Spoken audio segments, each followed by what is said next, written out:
അസ്സലാമു അലൈക്കും കൂട്ടുകാരെ, പുതിയൊരു വീഡിയോയിലേക്ക് സ്വാഗതം. എല്ലാവർക്കും സുഖാണല്ലോ? അൽഹംദുലില്ലാ. നമ്മളിൽ ഓരോരുത്തർക്കും ജീവിതത്തിൽ പല ആഗ്രഹങ്ങളുണ്ടാകും.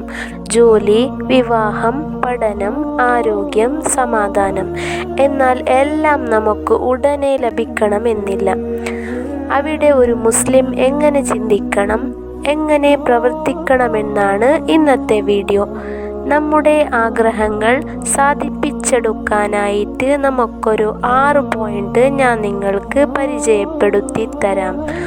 ഉറപ്പായിട്ടും നിങ്ങൾ ഈ ഒരു ശീലം നിങ്ങളുടെ ജീവിതത്തിൽ കൊണ്ടുവന്നാൽ നിങ്ങൾക്ക് വിജയം ഉറപ്പാണ്.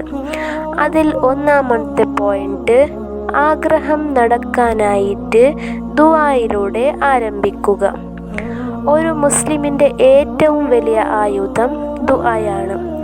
ആഗ്രഹം ഉള്ളിൽ സൂക്ഷിക്കാതെ അത് അല്ലാഹുവിനോട് തുറന്നു പറയുക. യാ അല്ലാഹ്, എനിക്ക് ഇന്നാലിന്ന ആഗ്രഹങ്ങളുണ്ട്, നല്ലതാണെങ്കിൽ അത് എനിക്ക് നൽകണമേ എന്ന് പറയുന്ന ദുആ വളരെ പ്രധാനമാണ്. രണ്ടാമത്തെ ഒരു വഴിയാണ് ഹലാൽ വഴി മാത്രം സമ്പാദിക്കുക. നമ്മൾ ചെയ്യുന്ന ശ്രമം ഹലാലായിരിക്കണം. ഹറാം വഴി നേടിയ ആഗ്രഹങ്ങൾ ഒരിക്കലും മനസ്സിന് സമാധാനം നൽകില്ല. അല്ലാഹു പറയുന്നു, നിങ്ങൾ പരിശ്രമിക്കുന്നത് അനുസരിച്ചാണ് നിങ്ങൾക്ക് നൽകുക. മൂന്നാമത്തെ ഒരു കാര്യമാണ് ക്ഷമ ഉപേക്ഷിക്കരുത്.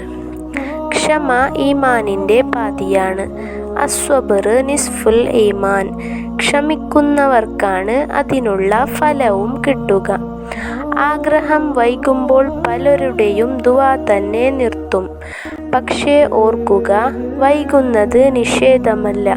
അല്ലാഹു ശരിയായ സമയം അറിയുന്നവനാണ്. ക്ഷമ ഉള്ളവർക്കാണ് അല്ലാഹുവിൻ്റെ സഹായം അടുത്തു കിട്ടുകയും ചെയ്യുക.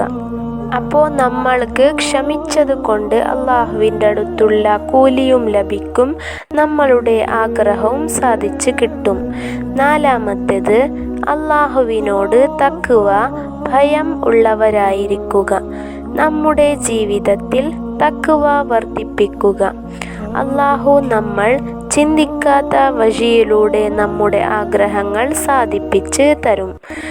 അഞ്ചാമത്തേത്, നന്ദി പറയുന്ന ശീലം വളർത്തുക. നമ്മൾക്ക് അല്ലാഹു എത്ര വലിയ വലിയ അനുഗ്രഹങ്ങളും നൽകിയിട്ടുണ്ടാകും. അതിനു നന്ദി പറയാതെ നമ്മൾക്ക് കിട്ടാത്ത ആഗ്രഹങ്ങൾ, അതായത് നമ്മൾ ആഗ്രഹിച്ച ആ ഒരു കാര്യം അല്ലാഹു നടത്തി തന്നില്ല എന്ന് അല്ലാഹുവിന് നന്ദി പറയാതിരിക്കാൻ പാടില്ല. എത്ര വലിയ വലിയ അനുഗ്രഹങ്ങളാണ് അല്ലാഹു നമുക്ക് തന്നത്. കണ്ണിന് കാഴ്ച ശക്തി തന്നു, കേൾവി ശക്തി തന്നു, സംസാരശേഷി തന്നു, നടക്കാൻ കാല് തന്നു. ഇതിനൊക്കെ അല്ലാഹുവിന് നന്ദി പറയണം. അപ്പോൾ നമ്മൾ നന്ദി പറയുന്ന ശീലം വളർത്തുക. അതായത് ഒരു അൽഹംദുലില്ലാ എന്നൊരു വാക്കെങ്കിലും പറയുക.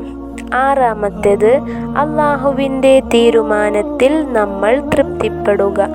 നീ ആഗ്രഹിച്ചത് ലഭിച്ചില്ലെങ്കിൽ പോലും അതിൽ നിന്ന് രക്ഷിച്ചിരിക്കുന്നത് അല്ലാഹു ആയിരിക്കാം. നിനക്ക് ഇഷ്ടമില്ലാത്തതിനാൽ അതിൽ നന്മ ഉണ്ടാകും. അല്ലാഹു നിനക്ക് അത് ഇപ്പോൾ തരാൻ ഉദ്ദേശിച്ചിരിക്കില്ല. കാരണം അതിൽ നിനക്ക് ഖൈറേ ഉണ്ടാകൂ. അല്ലാഹു ഉദ്ദേശിച്ച സമയത്ത് അതിൽ ഖൈറുണ്ടാകും. ആ സമയത്ത് അല്ലാഹു തരും.